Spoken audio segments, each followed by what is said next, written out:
ini dikenali sebagai Formosa. Formosa ini kubu pertahanan Portugis yang telah runtuh, tapi ada lagi pintu dia sampai sekarang ni di Melaka. Orang pergi bergambar, berskoria, ambil gambar dan sebagainya kan. Bagi orang yang tak pernah pergi, pergilah tengok Formosa tu. Portugis ini bila dia dah tahu Melaka, dia nak bina kubu pertahanan, dia bongkar kubu-kubu raja-raja, ulama-ulama, pedagang-pedagang, orang biasa, batu-batu nisan kubu-kubu mereka dipecahkan, ambil batu, buat kubu tu sebuah yang kita duk sambut, kita duk seronok tu. Termasuklah masjid di Melaka itu, dipecahkan buat kubu Formosa tersebut. Kita kenal Formosa ni sebagai apa sekarang ni? Sebagai pusat pelancongan. Sejarah dia ada tak dicatatkan yang tu? Tak dicatatkan. Caption di situ tak disebut. Begitu teruknya kita dari segi kefahaman sejarah ini tak diceritakan. Kerana apa saya kaitkan kita dengan identiti kita sebagai Islam, tidak ada kekuatan. Kita rasa segan, kita rasa rendah diri untuk tunjukkan sejarah kita pun, kedudukan kita. Kita rasa takut, kita rasa tak gagah kerana kita nampak orang dari luar sana akan mematikan kita. Ini tak betul tuan-puan, tak betul. Kita kena tunjukkan kekuatan itu. Dari aspek sejarah itu kita kena angkat sejarah perjuangan kita yang hebat ini. Baik, jadi tahun 1511 sehinggalah kita merdeka 1957, setelah Islam itu sebagai jati diri itu berkembang dengan hebat dah, runtuh disebabkan oleh kedatangan Portugis. Di sini oleh kerana dia terlalu kaya sangat. Dunia ni mana-mana kawasan kaya mesti akan ada orang Eropah di sana. Timur Tengah ke sini ke sama saja. Jepun pun datang ke sini kerana kekayaan. Bila kawasan ini kaya, dia tidak akan aman. Penjajah akan sentiasa ada di sini, dia akan eksploitasi, dia akan rampas sehingga habis.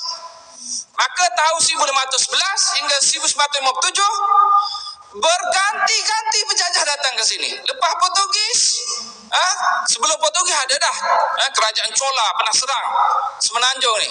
Tak masuk dalam buku kita. Kerajaan Chola dari India ada datang sini serang, nampas ke lari. Kemudian datang Portugis. Selepas Portugis datang Belanda. Kemudian ada Siam di atas, turun ke bawah juga. Lalu Siam sampai ke Melaka, serang Melaka tapi gagal kerana Melaka ni kuat. Jadi kemudian selepas Siam itu ada lagi kuasa-kuasa yang lain, kuasa tempatan ada, kuasa barat ini ada lagi, seperti British, kemudian datang lagi Jepun, macam-macam tuan-puan, penjajah-penjajah yang datang di sini. Kenapa? Kerana di sini kawasan yang kaya sangat, dengan kegiatan perdagangan, dengan lokasinya, dengan sumbernya. Kita di sini sampai kali ini pun kaya sebenarnya. Banding kita dengan Singapura yang kaya tu. Dia ada apa di sana? Dia tak ada apa-apa pun. Singapura tu sebenarnya kekayaan kita pun yang telah terlepas. Kita punya dari segi sejarah. Sejarah tak boleh nafikan. Walaupun Singapura buat sejak buku teks dia, Singapura dibuka oleh Stanford Raffles, itu tak betul. Stanford Raffles ini ambil daripada raja-raja Melayu. Kekayaan kita itu. Jadi kita dijajah begitu lama. 1511, 1957. Kira tuan-puan, berapa lama kita dijajah ni? Pernah tak sebuah negara dijajah yang macam ni? Ada, tapi yang telah dimilik negarakan macam Hong Kong. Falkland contohnya di Argentina. Hong Kong dah diserahkan pun. Tetapi yang di sini dia dikuasai, dia dijajah sebagai negara jajahan. Hong Kong itu dah jadi negara British. Singapura jadi negara British, dimilikkan. Jadi dia maju, dia dijaga dengan elok. Di sini dirampas saja kekayaan, penduduk pribuminya dimiskinkan, dipinggirkan, dianiaya. Hak-hak mereka dirampas. Pedagang-pedagang kalau nak berdagang tak boleh, British tak benarkan, kena melalui Singapura. Dia cuba matikan kegiatan pedagang Melayu. Orang Melayu zaman Melaka ni tak reti bertani. Tuan-puan, dia tak reti tanam padi. Bukan budaya dia bertani ni. Melaka bukan negara petani. Dia hanya dapat manfaat daripada orang-orang asli dan sebagainya, pedagang-pedagang. Ini anthropod. Anthropod ni bahasa Perancis. Maksud dia pelabuhan tengah-tengah. Orang datang bawa bekalan tu, orang ni datang beli bekalan tu, bawa bekalan lain, yang ni beli bekalan tu bawa. Itu entrepot. Maksud dia, tak ada kegiatan pertanian di sini. Tapi zaman British, dia paksa kita jadi petani kerana dia nak makan. Ada undang-undang, ada peraturan, orang Melayu tak boleh tanam getah, tak boleh melombong, tak boleh gunakan tanah untuk kegiatan lain yang boleh mengkayakan mereka. Kena tanam padi saja, atau paling tidak mereka menjadi nelayan supaya British boleh makan. Itulah yang menyebabkan dalam konteks penjajahan itu, Islam yang pernah menjadi satu punca asas kekuatan kita, dari segi politik, dari segi kerajaannya runtuh. Dari segi kerajaan, dari segi politik runtuh. British datang dan ambil alih kedudukan tersebut. Dan British ini, kalau nak kaji British ini, dia kena kaji detail. Dia tak boleh baca macam apa yang tertera dalam buku teks pada hari ini. British ini bila dia masuk, dia lakukan banyak perubahan. Semua aspek. Orang kata British ini dia tak kacau agama, itu tak betul. Kalau anda tengok di Kelantan, Terengganu apa British buat, di negeri lain memang hancur dah. Di Kelantan, Terengganu yang kerajaan dia masih lagi kental, masih lagi bebas pada masa itu. British masuk setelah dia kuasai, mula-mula sekali dia buat undang-undang. Dia ubah undang-undang. Kenapa dia buat ubah undang-undang? Dia mahu pastikan orang tak lawan dia. Undang-undang itu mesti memastikan British ini berkuasa. Kemudian dibina bala polis. Bala polis ini untuk tangkap siapa nak lawan, untuk tangkap siapa yang tak bayar cukai, untuk tangkap siapa yang tak dengar kata, dia tangkap guna undang-undang tersebut.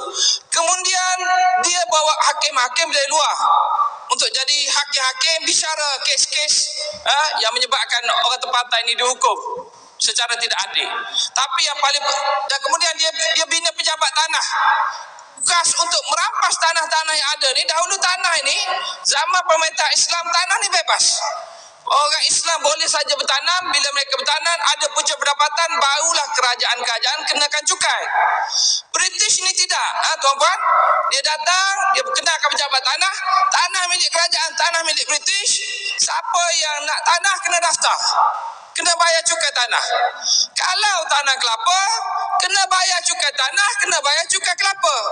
Kalau tanah padi, kena bayar cukai tanah, cukai padi, tambah lagi cukai orangnya.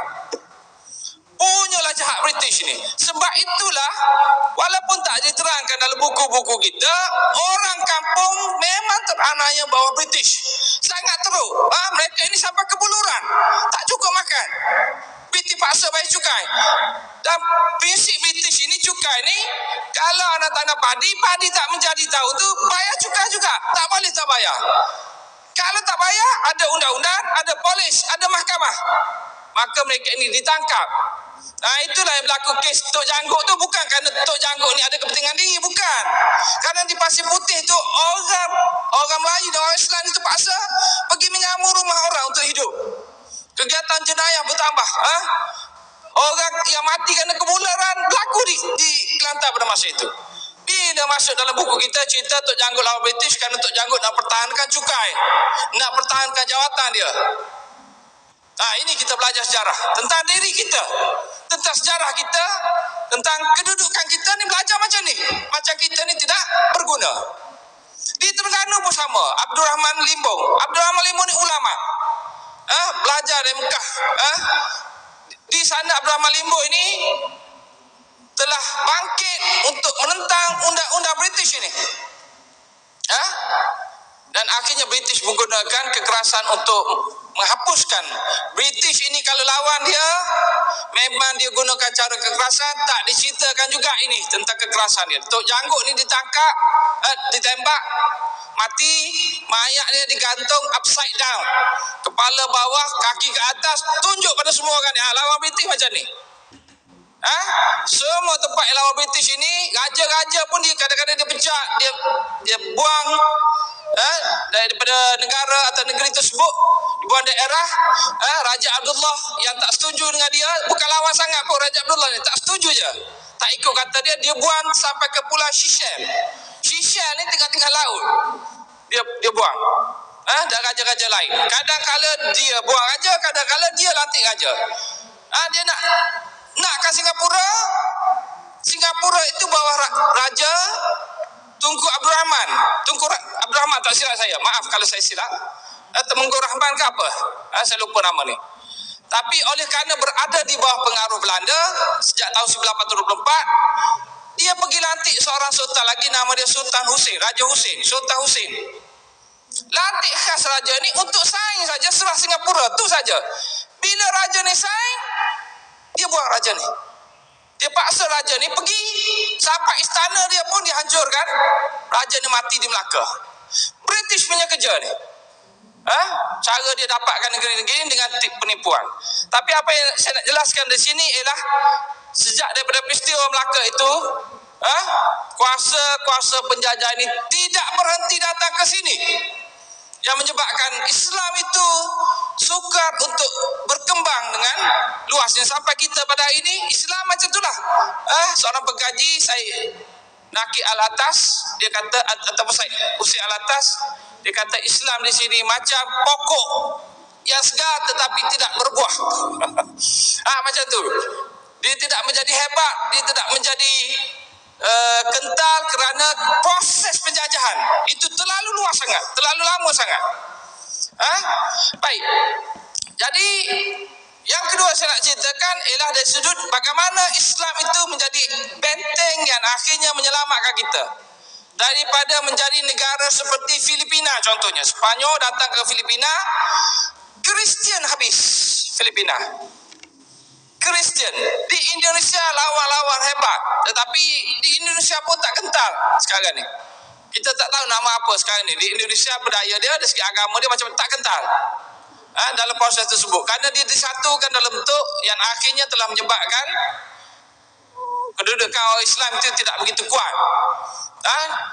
Di Thailand, kerajaan-kerajaan Patani, kerajaan-kerajaan yang ada di utara dirampas, disiamkan. Siam ni melakukan proses Siamization, di mana paksa orang supaya menganut agama Buddha, makan benda yang tidak halal dan sebagainya, hidup budaya sebagai orang bukan Islam. Bahasa pun kena bahasa Siam, tak boleh. Belajar agama tak boleh berbahasa selain bahasa Siam. Dahulu zaman Pibon Sokram terutamanya dipaksa. Dan akhirnya dia jadi macam sial lah. Kita pergi kat sana, kita kata negara Thai. Negara kita lah tu sebenarnya yang telah dirampas. Dan orang tengah duduk berlawan sampai kali ini, menuntut hak otonomi, hak untuk memerintah sendiri, kerana dulu kerajaan. Tapi dalam buku teks kita ada cerita tak Patani itu sebagai daripada kita? Tak nampak tuan-tuan. Kita di Singapura hilang, Sumatera hilang, Patani sampai ke Ranong, Burma, pada Burma hilang wilayah. Tak ada cerita kita. Kerana nak jaga itu, nak jaga ini, nak jaga itu, sampai kita sendiri pun tak terjaga. Dari segi sejarah. Baik, Siam ini dia telah mula terlibat dengan proses untuk menjajah kita ni. Selepas Portugis ni datang Siam, banyak mengganggu negeri-negeri Melayu Utara, antara yang dijajah ialah Patani. Cerita tentang sejarah Patani ini sangat menyayat hati. Pembunuhan, kekejaman itu tak boleh nak cerita, kena detail. Kemudian Patani ini dijajah 300 tahun. Dan akhirnya orang-orang Islam telah melancarkan jihad, dipimpin oleh ulama-ulama dan juga pemimpin-pemimpin politik dari istana, raja-raja. Cerita raja-raja ni zaman dahulu hebat. Mereka ni pejuang, mereka ni lawan, raja-raja dahulu. Sebelum British datang, British lemahkan institusi, British kuasai, dia dah jadi lain dah. Sebelum zaman British ni hebat, dia yang mengembangkan agama, dia yang pertahankan negara dan agama tersebut. Sejarah ni tak dicatat dengan begitu jelas, sampai kita nampak benda yang buruk-buruk saja. Kerana kita ambil daripada British, raja-raja ni jahat, kita ambil bahagian jahat. Sultan Mahmud ni jahat, tak ada bahagian baik. Bahagian baik tak perlu. Baik, bila Siam menjajah Patani, Berlaku kebangkitan negeri-negeri atau negara-negara